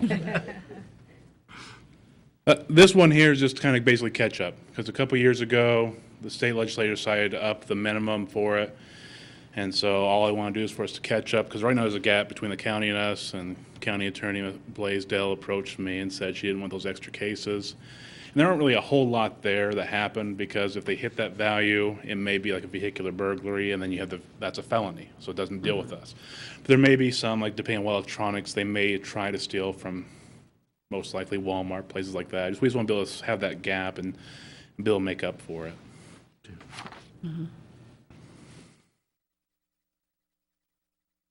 No questions. No. Okay, What's the will of the commission, please? I recommend the city approve ordinance number G 1207. Second. Any further discussion? Nothing here. Roll call? Commissioner Ryan? Yes. Commissioner Landis? Yes, Mayor Fitzgerald? Yes. Commissioner Sands? Yes. Commissioner McAllister? Yes. Okay, motion carries 5-0. Thank you. Next item this evening is going to be the consideration of ordinance number G 1208, amending the domestic battery ordinance to add the definition of the victims. All right. And I hope that my memorandum made sense, because I'm used to dealing with criminal statutes and ordinances all the time. Because this one they did here did a lot of things. One, it expanded the definition. Because for what we had to do there for a while is do battery with a domestic violence tag, which is a state statute that applies to domestic cases. But now they added in, so all it has to be is domestic battery. It makes my job easier, makes the cops' jobs easier when they're doing these cases and writing them up. In addition, I also propose that we change the mental state culpability there, because right now we have at a higher standard than the state does. And so I'd rather have an easier job at it, but also I think it makes more sense, it being a knowingly standard, which is lower for us to have it there instead of imposing a higher standard. And then finally, it has some sentencing considerations that I think, coming as a member of the Domestic Violence Task Force and looking at it, is that the judge should take consideration of certain things, like if there's a violation of protective order during those cases, to help make our citizens safer, as well as to be a deterrent to those who are alleged to have committed these, that they can take these things into consideration. And so since the state deemed it, I looked at it and thought it made sense for us to apply it as well. That way, because even though it's city court and some people look down upon that or think it's not as serious, it still is serious. Because the state has mandated that certain sentencing provisions apply to all domestic violence cases, regardless of how they do and regardless of what our ordinances are. So I think it's important that we also have the judge consider the same information they do in district court. Absolutely. Any, I move to approve and adopt proposed ordinance G 1208, amending the domestic battery ordinance to add the definition of victims. Second. I have a motion and a second. Is there any further discussion? Nothing here. Okay, roll call? Commissioner Ryan? Yes. Commissioner Landis? yes, Mayor Fitzgerald? Yes. Commissioner Sands? Yes. Commissioner McAllister? Yes. Okay, motion carries 5-0. Thank you. And next item this evening is going to be the consideration of ordinance number G 1209, amending the seatbelt fine from $10 to $30. And again, this is another one just to keep us up to date. Since the state essentially wants more money from it, we need to have this gap, otherwise we end up owing them $20 per adult seatbelt ticket, and I'd rather us not owe them on it and collect the money up front. That's all I have there. And this one will catch up in a couple of weeks. I mean, Yeah. we have a gap issue here because it was effective July 1, but the new standard traffic order, STO, is not going to be probably adopted for about another, Month or month and a half. we get them all here. So this fills the gap and we don't have to send $20 to the state of our money. I see we're doing this one, which is good, the seatbelt one. Did the cell phone one need to go up also? No, to my understanding, and I can double check on that, Okay. is they haven't increased the fines. The only fine increase that I know of is the seatbelt one. So we'll double check on what those other ones are. I do have some thoughts on what we could or should do in regard to cell phone usage and maybe enhancing penalties there for second or third time like they do in other jurisdictions, even across the nation.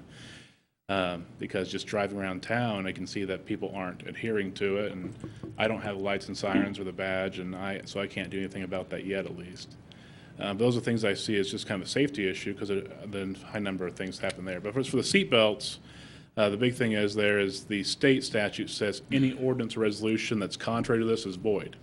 And so for the last 5 days, our ordinance has been illegal. And I don't want us in there because I recommend to the officers that they write warnings during this time for adult seatbelt violations. Okay. That way we don't have any issues of what's the law, what's not the law, because I think we could have prosecuted it, but at the same time, I don't want to have to go to the Kansas Court of Appeals or Supreme Court to argue a $10 seatbelt ticket over a $30 seatbelt ticket. I assume you don't want me doing that either if I don't have to. No. Well, and we also don't want to have to pick up the $20. Yeah. Yeah. Yeah, I think if you drive a black and white SUV and they see that, they'll put the cell phones down. So until you drive one of them, they'll put them right back up. Back in the day, I used to go up and down I-70 with an old Grand Marquis, and I saw the brake lights all the time. All right, thank you. I would move to approve and adopt the proposed ordinance number G1209. Second. Okay, I have a motion and a second. Is there any further discussion? Nothing here. Okay, roll call, please. Commissioner Ryan? Yes. Commissioner Landis? Yes, Mayor Fitzgerald? Yes. Commissioner Sands? Yes. Commissioner McAllister? Yes. Okay, motion carries 5-0. Thank you. All right, so next item on the agenda this evening is going to be commissioner comments. So I'm going to start out this evening with Commissioner Sands. Good. I just want to thank the community for coming out to support Sundown Salute. The committee worked their behinds off, and it was a rebuilding year. I want to thank Sharon Gleisner for what she has done for Sundown Salute and what she passed on to us. She did a great job, and it was hard to fill her shoes, but the people that came to the committee, Dennis Beeson, Nikki Lundeen, and the rest of the folks, and I got to tell you, we have some real rock stars in the city. The director, it's our Public Works, Mr. Ray Iber, and his folks, they did everything. They were everywhere. They were there in the morning, they were there at night, and Mr. Ed Lazier, his folks, I don't think they go home. They were in the park, and them little ATVs, they were everywhere that people needed. And when we made calls, those two folks there, along with many others that I'm probably missing, but we have real rock stars in our city. And I was so happy to see Sundown Salute come off really well. I think there were folks out there that said that we were bashing folks. I never heard anything bashing. I don't bash anybody. I just appreciate what was handed forward, and we did a good enough job to carry it on. We can move forward now because we've taken it down, we rebuilt it, and we're building it up. And if people want to see something different, volunteer to be on the committee. Because so many folks come up to me with complaints or issues, this could be this way. Just come to our committee meetings, join the committee, and make it better yourself without trying to bend somebody else's ears. That's the best way to do it. Because I represent me when I go there, and when I say other people, well, we're the other people. They're at home.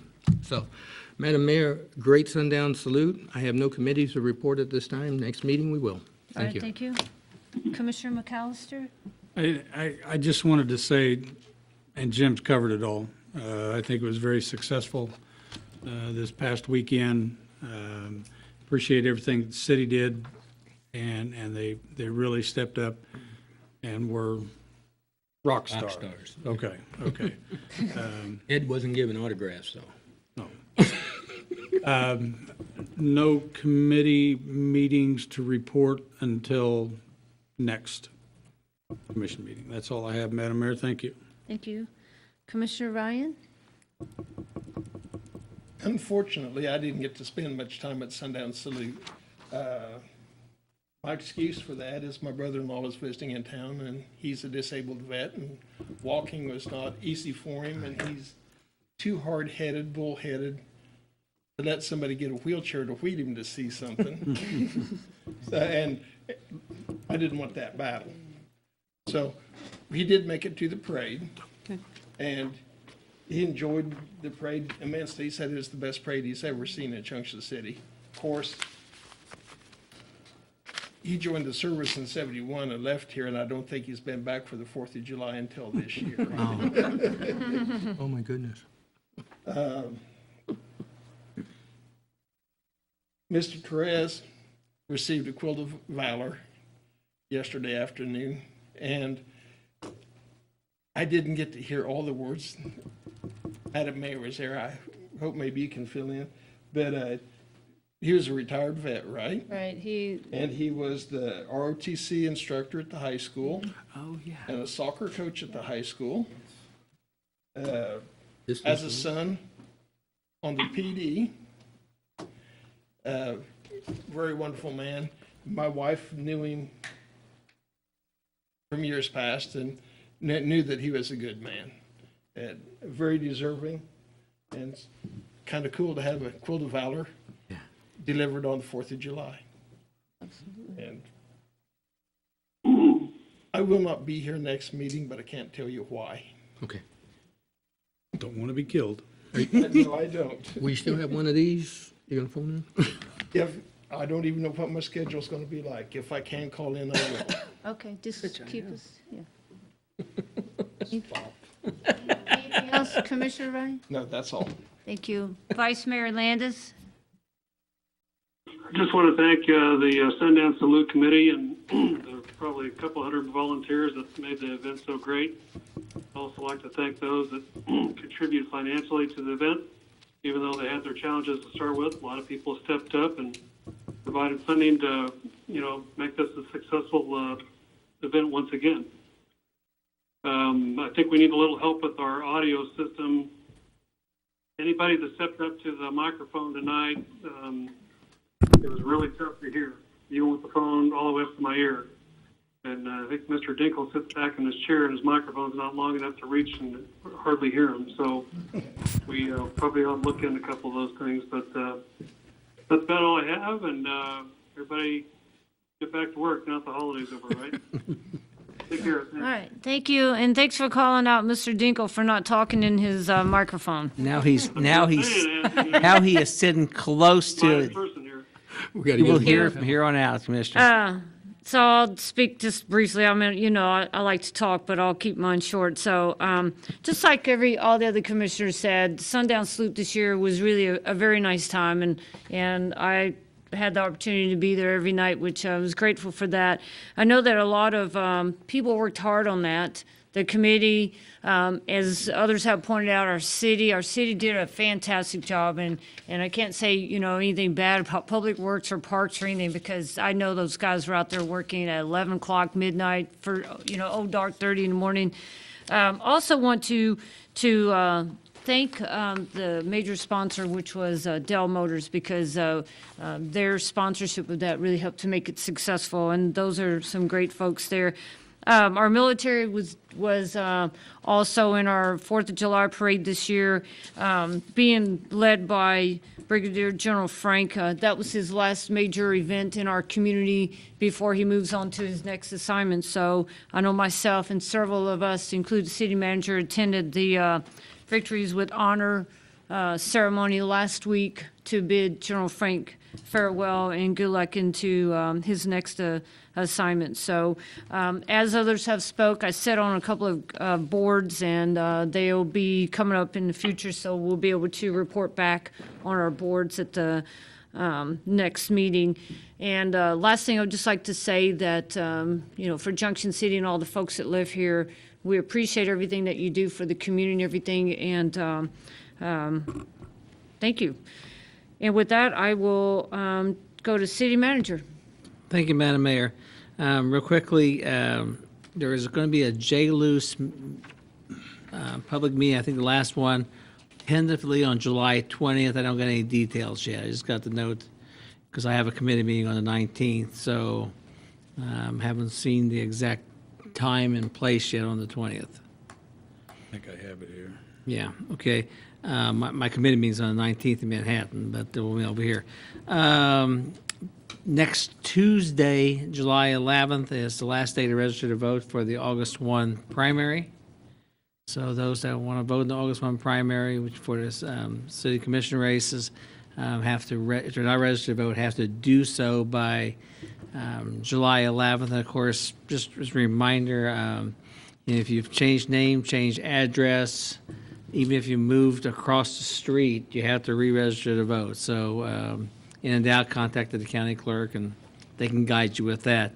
We did receive through some of you commissioners a complaint at 613 on Eisenhower Drive, an avenue, of a hole in the concrete. Provided the person, commissioners got a copy too of the ordinance the city has.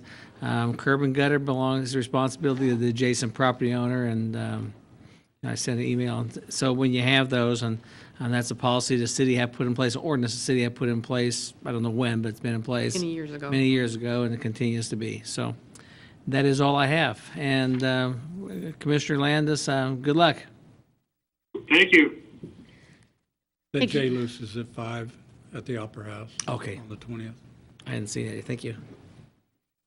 Thank you. Ms. Logan? I don't have anything. Ms. Beatty?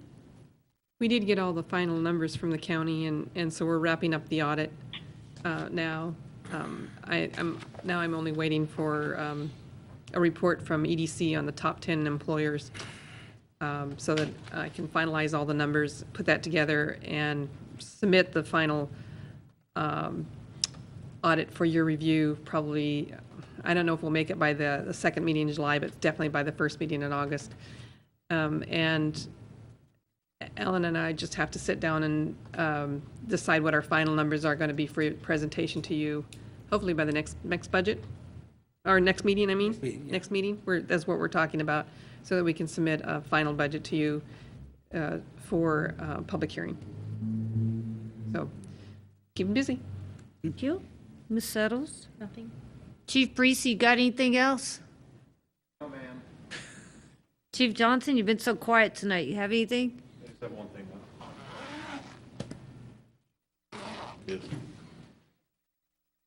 Madam Mayor and Commissioners, I'm happy to announce that Junction City Fire Department is receiving a donation for PET oxygen masks for emergency situations. I just received an email before the meeting. Between Geary County Fire Service and Junction City Fire, it was just a long shot. We put in for it.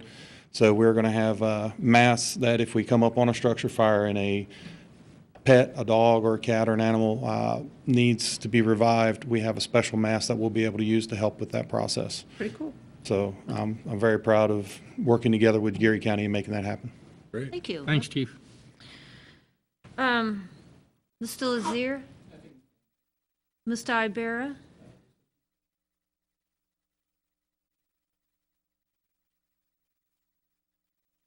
Madam Mayor, Commissioners, proud to announce that on Golden Belt, they started milling, so hopefully in the next 2 weeks, we will have a nice roadway surface to go.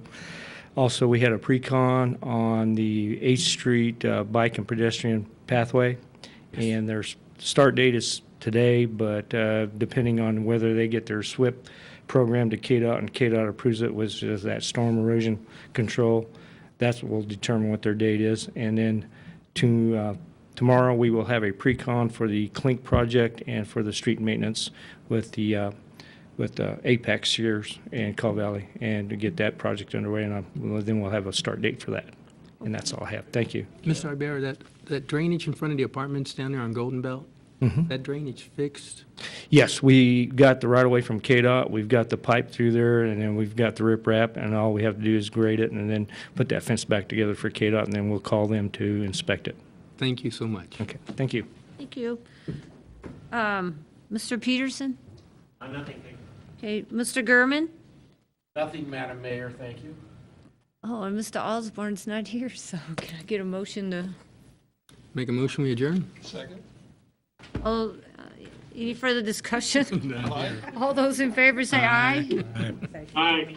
Okay, meeting's adjourned. Thank you all. See you in 2 weeks. Good luck, Pat.